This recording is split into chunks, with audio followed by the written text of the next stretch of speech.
Rais Samia Suluhu apandwa na presha baada ya chama cha Demokrasia na Maendeleo kumvamia vibaya na kuanza kujutia ni kwa nini alikubali chama hicho kupewa uhuru wa kufanya siasa.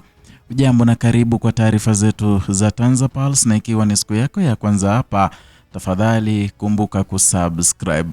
Mwenyekiti wa chama cha Demokrasia na Maendeleo Chadema wilaya ya Kyela kwa jina Victoria Swebe ametoa tamko kali dhidi ya kile alichokiita siasa za mateso na kesi ya kutengenezewa, huku akitaka mamlaka kukomesha vitendo vya utekaji na mauaji nchini. Akizungumza wilayani humu Aprili 21, Swebe ameweka wazi kuwa chama hicho hakiwezi kufurahia uhuru wa kisiasa uliotangazwa, huku viongozi wake wakuu wakiendelea kusota gerezani kwa tuhuma zisizo na mashiko. Hapa alikuwa anazungumzia mwenyekiti wa chama cha Demokrasia na Maendeleo Tundu Lissu na kusema kwamba ameshikwa kwa sababu ya kesi za kusukwa, kwa hiyo kuomba mamlaka ya Tanzania iweze kumwachilia Tundu Lissu bila masharti yoyote. Kiongozi huyu akionekana kuguswa hisia amekumbusha matukio ya Oktoba 29 mwaka jana, akiitaja kama muhanga wa moja kwa moja wa machafuko ya kisiasa yaliyopelekea vifo na upotevu wa wapendwa wake ambao maeneo yao ya maziko hayajulikani mpaka leo. Na vilevile alirejea uzoefu wake wa kukamatwa mara kwa mara, ikiwemo kuwekwa kizuizini kwa siku 15 kwa tuhuma za uongo na hata kuwekwa ndani kwa siku 4 kwa kuvaa sare ya Chadema kanisani.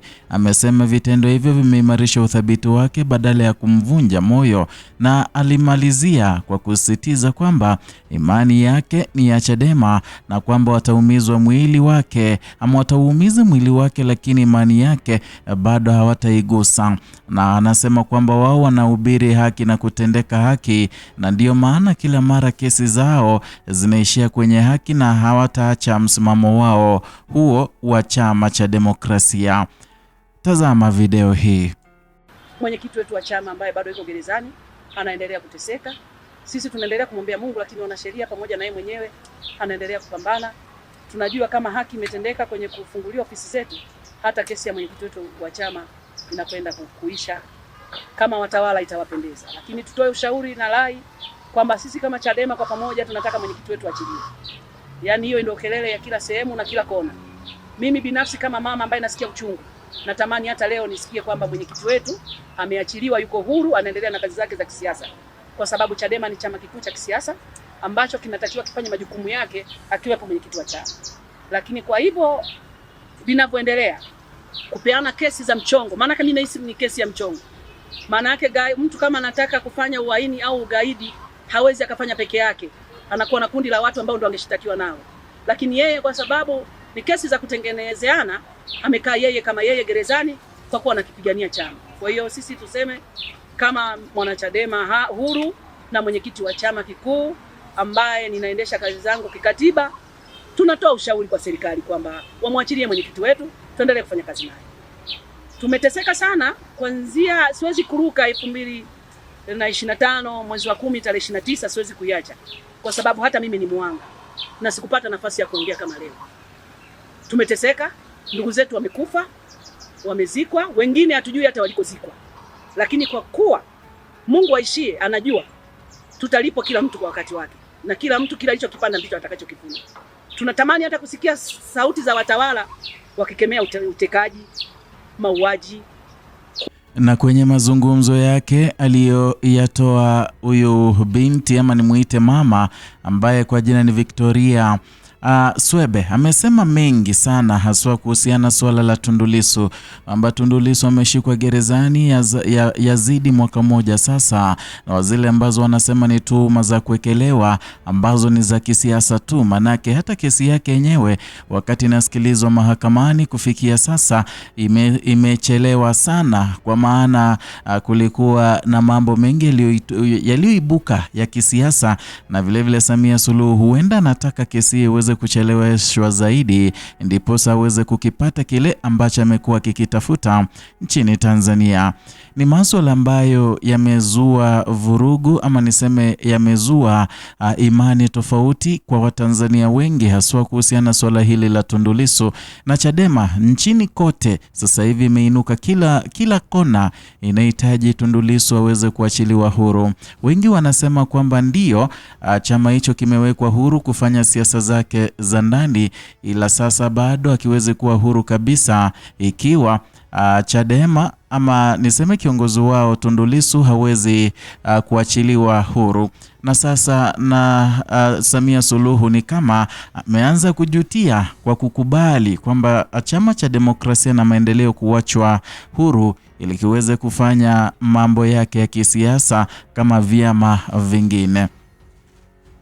Vile suala la mauaji ya mwaka jana limetokea, na ni swala ambalo likikumbushwa ama Watanzania wakikumbuka linawatia wazimu, manake wengi waliaga dunia, damu ikatapakaa kote nchini kwa sababu za kisiasa, kwamba amri ilitolewa na watu wale waweze kupigwa marisasi wote, na amri hiyo ilitoka kwake Samia Suluhu. Kwa hivyo ni swala ambalo kidogo Samia Suluhu na serikali yake ya CCM imejaribu vilivyo kuweza kunyamazisha na kuwatia nta kwenye midomo, ila wameshindwa. Ndio maana ripoti ya Jaji Othman Chande imekuwa ikicheleweshwa sana, imekuwa ikiahirishwa kwa mara ya 3 sasa, ingawaje wamesema inaenda kutolewa tarehe 23 rasmi.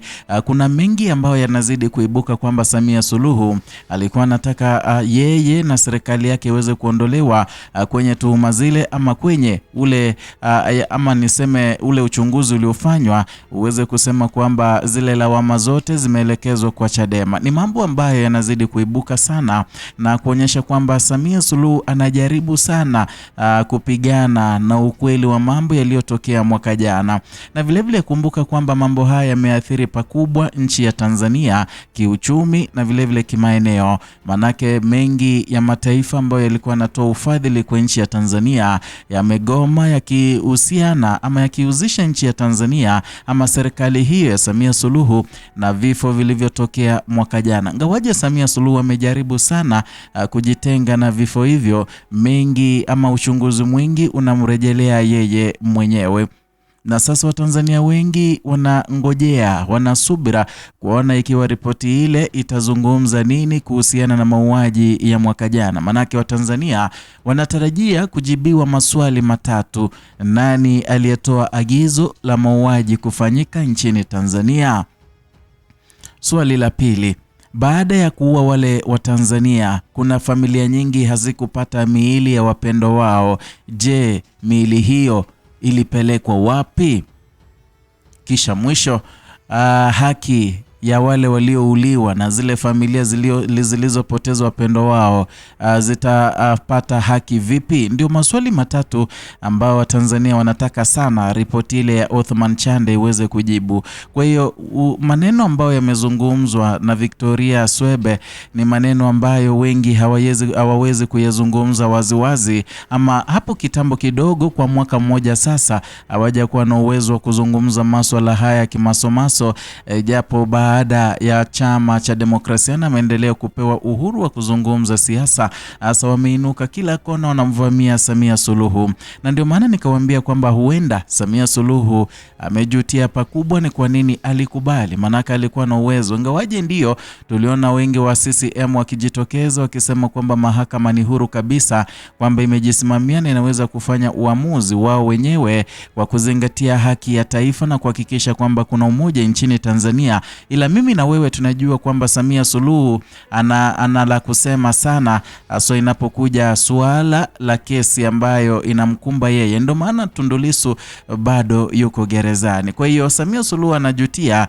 ni kwa nini alikubali Chadema kuachiliwa huru, manake mwanzo ilikuwa ni amri yake mwaka jana Chadema iweze kuwekewa kizuizi, manake hakuwa anataka competition, hakuwa anataka upinzani kuelekea uchaguzi mkuu wa mwaka jana, manake alikuwa anahofia kwamba huenda Chadema ingemletea shida sana katika uchaguzi uliopita.